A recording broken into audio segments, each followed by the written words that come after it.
Hello అండి.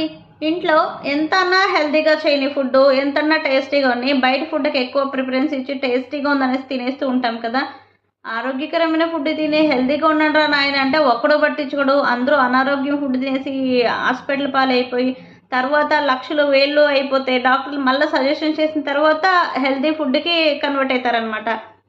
అది ఒక ఇంటి గురించినే కాదండి. ఇంటి వరకే కాదు.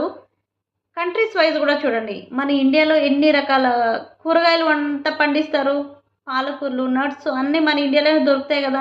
అయినా కూడా బయట కంట్రీస్ ఫుడ్‌కే ఎక్కువ ప్రిఫరెన్స్ ఇస్తామనమాట. అది ఎంతైనా కాస్ట్ ఉన్ని తినేస్తాము.